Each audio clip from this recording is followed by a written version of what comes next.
Game 2 between the Hawks and Celtics is coming up Tuesday in Boston. The Celtics took Game 1 pretty convincingly. The Hawks are going to have to find a way to steal one at TD Garden if they want to win the first round. Trae Young got off to a slow start, going 0 for 6 from the field. He finished the game 5 of 18 from the floor for 16 points and 5 turnovers. DeJounte Murray had 24 points, but he was 0 for 6 from downtown. DJ led the team in scoring. The Celtics have played really well at home this season with a 32-9 record.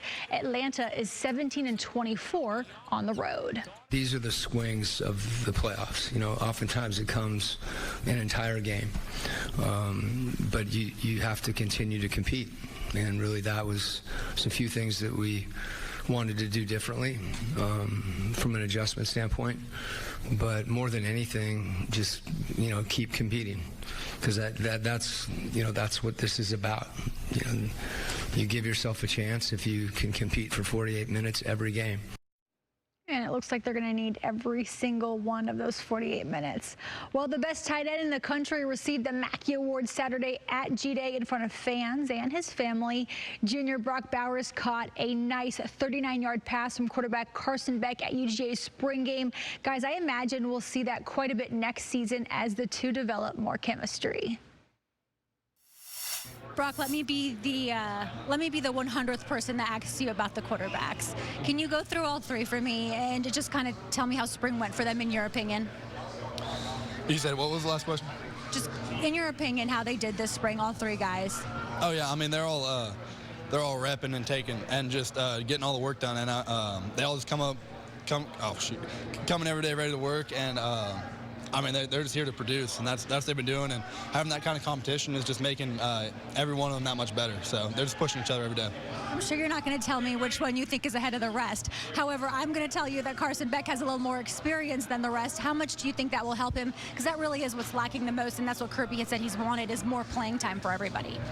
Yeah, I mean, I think it helps. I mean, have more experience, but we take so many reps in practice, and we're playing against one of the best defenses in the nation with like the best players. So it's really can't get much better than we face today. So they're just facing that every day really helps them.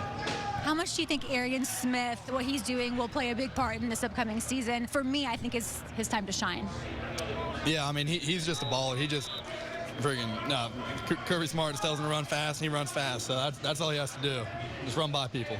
Let me also ask you what everybody else has already asked you about getting the Mackey Award. Did it make it more surreal? Yeah, I mean, it was pretty cool, but yeah, I mean, it was awesome being out there and being able to have my parents down there too. And I mean, it really couldn't have done it without my teammates and coaches, because they were there every day pushing me, and just every single day. So nothing rattles you, huh? Nothing at all. Sometimes interviews. Yeah. Thank you. Yeah. I think that was his way of telling me he didn't want to talk to me anymore. I don't know. The Braves beat the Royals 5-4 in Kansas City today. They're 12-4 and in first place in the NL East. They are at the Padres tomorrow. San Diego won 3-4 here last weekend. Guys. There is no way that is an Emily thing. I think it's a camera thing in general. All right, so now that UGA's G-Day has come and gone, let the hype for next season begin. I know a lot of you have opinions about who should start at quarterback next season. And yes, redshirt junior Carson Beck has the most experience, but Brock Vandagriff is going to give Beck all the competition he can handle. It'll be a fun quarterback competition to watch, that's for sure. They'll push each other, no doubt. On Saturday, Vandagriff was 13 of 25 for 175 yards, 2 touchdowns, and an interception in the first half of that game. Kirby said he wanted to see the quarterbacks in third down situations. That's where the separation will come with you guys. Do you feel like you saw enough of those situations this spring to be comfortable? So with the third down period, we kind of have a goal that we're trying to meet every scrimmage, I believe, and that's just a certain percentage. And I believe we're pretty close. Over, under, I'm not really sure, but today our third down is kind of unrealistic, because our third down, the third down package at the Georgia Bulldogs is nothing to play around with, and they kept things really simple today, and so did we. But I believe the third downs that we saw in practices and scrimmages were just really vital reps, and being able to take some of those reps and learn from those was really important. At any moment today, were you nervous at all taking the field? I know that might sound silly, but it's not something that you do very often here. Yes, ma'am. Coach Bobo, he punched me on the arm on the way over here on the bus. He's like, dude, let's go, man. And it's just part of it. I told him, I was like, Coach, I probably had 4 bites of food from the time I woke up this morning to now. And the first drive, my heart was throbbing. I guess that shows how much I love it, and just being able to come out here in front of the fan base and being able to move the chains with my team was awesome. And I finally settled in after about the first drive or two. But like I said, that was probably the most reps I've ever had in Sanford, so it was good to get that under my belt. I heard you say that Bobo was a super intense guy, and the first day that he came in, he told you guys how hard it was going to be coached by him. Has he become more intense? Has he calmed down at all, or is this just what you think you're going to see from him?